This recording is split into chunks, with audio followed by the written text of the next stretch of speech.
They said he was gone. Not officially dead, but gone enough. Brain activity minimal. Pulse weak. Coma deep and unresponsive. Doctors don't use dramatic words. They use phrases like unlikely to recover and prepare for outcomes. But in the hallway outside the private ICU suite, the men in black suits translated it differently. Dead. His name was Alessandro Moretti. White. 38. Feared. Calculating. The kind of man whose silence carried more weight than another man's scream. He controlled half the city's underworld through strategy, not chaos. Men didn't question him. They obeyed him. And now, he lay still in a hospital bed. Machines breathing for him. The shooting happened 2 nights ago. 3 bullets. 1 removed. 2 stabilized. The surgery lasted 6 hours. The bleeding stopped. But he never woke up. The hospital floor was locked down. Security posted outside. Doctors carefully monitored. No visitors without approval. No leaks. No press. The world wasn't ready to hear that the king of the underworld might fall. I wasn't supposed to be there. I wasn't family. I wasn't inner circle. I was the cleaning staff. My name is Elena Rossi. White. 27. Widow. And mother to a 2-year-old who never stopped clinging to my leg. I cleaned the hospital floors at night. Because night shifts paid more. Because daycare was expensive. Because survival doesn't pause for grief.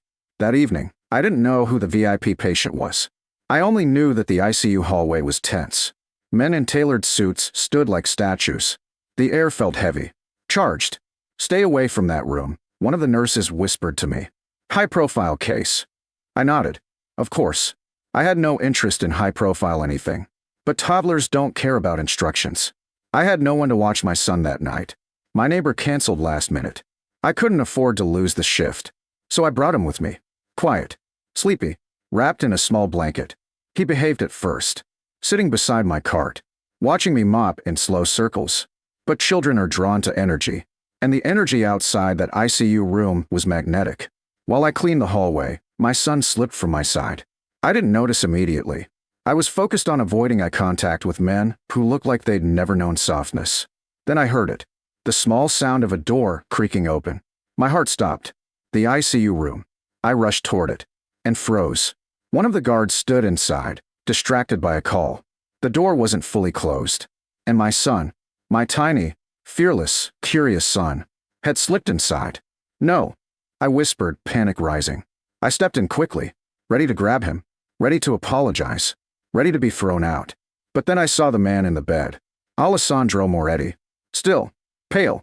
Machines humming rhythmically around him. The power he once radiated replaced by sterile vulnerability.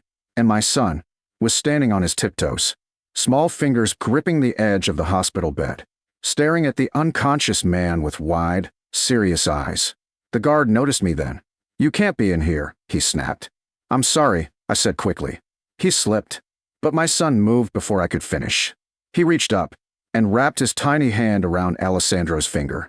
The room went silent. Even the guard stopped speaking. Because the monitors shifted. Not dramatically. Not violently. Just slightly. A flicker. A change in rhythm. The guard's expression darkened. Get him away, he ordered. I stepped forward to lift my son. But he held on tighter. Tiny fingers stubborn. He won't let go, I said quietly. The guard stepped closer. Then stopped. Because the monitor changed again. A steadier rhythm. Still weak. But different. What did you do? The guard muttered. Nothing, I whispered. Footsteps echoed behind us. Doctors. Nurses. One of the suited men. They entered quickly. I stepped back instinctively, embarrassed. Ashamed. Afraid I'd caused something wrong. But the doctor wasn't looking at me. He was looking at the screen. Heart rate increased, he said quietly. Stimulus? Another asked. No, he replied. This is voluntary. Voluntary. My son looked up at the unconscious man and said softly. Up. The word was barely audible, but clear. I felt tears prick my eyes for no logical reason. The doctor gently tried to remove my son's hand. The moment their fingers separated, the monitor dipped. The entire room stilled. Let him, the doctor said finally. The guard hesitated, but stepped back. And so my son stayed, perched on a hospital chair, tiny hand wrapped around the finger of a man everyone else had already given up on. I should have left. I should have apologized and returned to mopping floors. But no one asked me to. No one moved. They were watching the screen. The next hour passed quietly. Machines humming, men whispering, doctors monitoring, and my son, refusing to let go. At one point, he grew sleepy. His head drooped, but his hand remained locked around Alessandro's finger, like he was anchoring him. I looked at the man in the bed, at the sharp features now softened by unconsciousness, at the faint scar near his eyebrow, at the tension even in sleep. He looked less like a king, more like someone who had never allowed himself rest. Why him? I whispered under my breath. Why my son? Why this man? Near dawn, something changed again. Not the heart monitor. His hand. It twitched. Barely, but undeniably. The room froze. The doctor leaned closer. Repeat that, he murmured, as if commanding fate. And then, his finger tightened slightly, around my son's hand. A conscious reflex. Not random. Not mechanical. The doctor exhaled sharply. He's responding. One of the suited men stepped forward, hope flickering dangerously in his expression. Is he waking? Not yet, the doctor said. But this isn't passive. My son smiled, like he'd accomplished something ordinary, like this wasn't impossible. And in that sterile ICU room, where powerful men had already prepared for succession, a poor maid's toddler refused to let the king fall. But none of us knew yet that when Alessandro Moretti opened his eyes, the first person he would look for would not be his men. It would be the child. He didn't wake fully that morning, but he didn't slip back either. The doctors called it a neurological response. The men in suits called it hope. I called it terrifying, because I was suddenly involved in something far bigger than a hospital shift. They didn't let me leave. Not aggressively. Not by force. But one of the suited men, older, sharp gray hair, calculating eyes, stepped into the hallway as I tried to wheel my cleaning cart away. You and the child will remain available, he said calmly. Available? I asked. For observation. That wasn't a request. I have work, I said. And daycare. And a life that doesn't involve the man who just responded to your son, he finished. I swallowed. Yes. He studied me carefully. You understand what that means. I understand that I need my paycheck, I replied. Something almost like respect flickered across his face. You will be compensated. Compensated. That word echoed in my mind all the way home. The next evening, a car waited outside my apartment building. Not flashy. Black. Quiet. The kind of vehicle that didn't attract attention because it didn't need to. I almost didn't get in. But then I looked at my son. He smiled at me, holding the small stuffed bear he refused to sleep without. He had no idea he had just changed the trajectory of powerful men's plans. The hospital room felt different that night. Less tense. More focused. Alessandro's vitals were stable. Still unconscious. But not fading. When we entered, the guard didn't stop us. He stepped aside. Like we belonged. That unsettled me more than being barred would have. My son didn't hesitate. He climbed into the chair beside the bed like he had done it 100 times. Reached for Alessandro's hand. And held it. The monitors shifted again. Not dramatically, but enough. The doctor nodded slightly. He's reacting to familiar stimulus. Familiar? I whispered. He doesn't know your son, the doctor said. But the brain sometimes responds to emotional cues. Innocence. Voice. Touch. My son leaned closer and said softly. Up. The same word from yesterday. An hour passed. Then 2. Then. His eyelids fluttered. The room froze. Doctors leaned forward. Machines beeped steadily. And slowly, Alessandro Moretti opened his eyes. They were dark. Focused. Confused at first. Then sharp. Always sharp. His gaze scanned the room. Ignored the men. Ignored the machines. Landed. On my son. He didn't speak. He couldn't yet. But his fingers tightened. Around the tiny hand gripping his. My breath caught. The doctor stepped closer. Mr. Moretti, can you hear me? No response. His eyes never left my child. The suited men shifted uncomfortably. They weren't used to being invisible in a room. But in that moment, they were.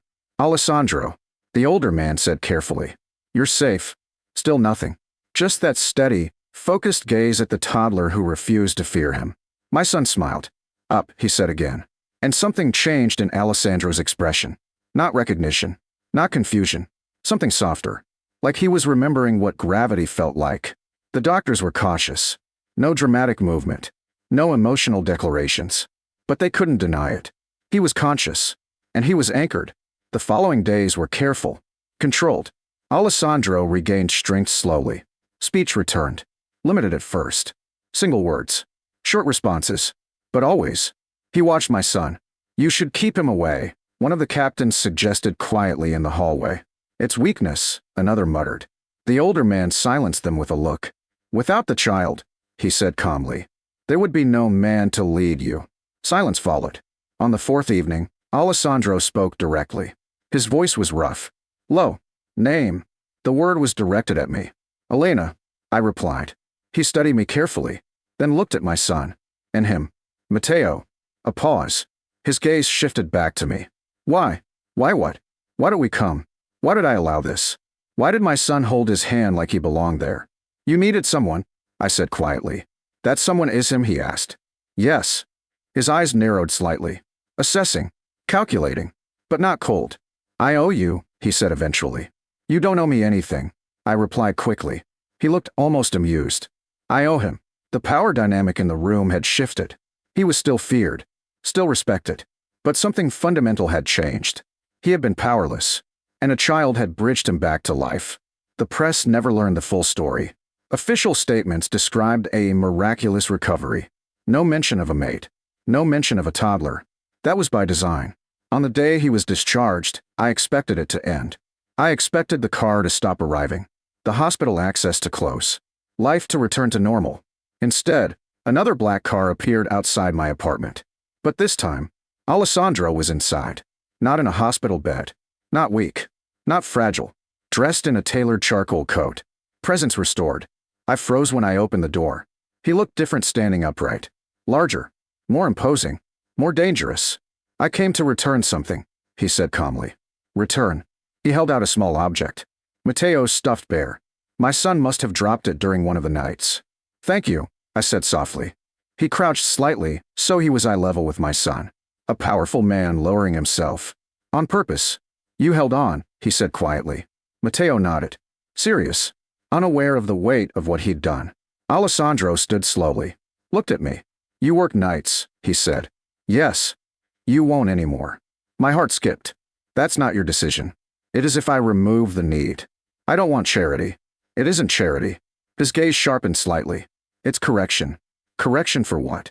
For a world where a woman like you cleans floors while men like me control cities. The honesty stunned me. I don't want control, I said. I know. And I don't want to owe you. You don't. Silence stretched between us. Then he added quietly. I'm offering security. Education for him. Stability. Why? He didn't hesitate. Because he gave me something no one else could. Which is a reason to wake up. The words were simple, but they landed heavier than any promise. You don't even know us, I said. I know enough. You know nothing about my life. He stepped closer slightly. Not threatening. Intent. Then let me. I studied him. The feared Mafia boss. The man declared gone. The man revived by innocence. He wasn't asking for ownership. He wasn't demanding gratitude. He was offering something deliberate. This doesn't mean we're yours, I said carefully. His eyes darkened. Not possessive. Protective. I don't own what I protect. The distinction mattered. Weeks later, we moved into a smaller estate property, not the main compound. Private. Quiet. Not hidden. But not exposed. He didn't interfere in my choices. Didn't control my days. Didn't dictate my movements. But he made sure no debt collector ever knocked again. Made sure daycare was replaced by safety. Made sure Matteo had a future bigger than survival. One evening, as the sun dipped low over the property gardens, I found him kneeling in the grass. My son laughing beside him. No guards. No suits. No empire in sight. Just a man and a child.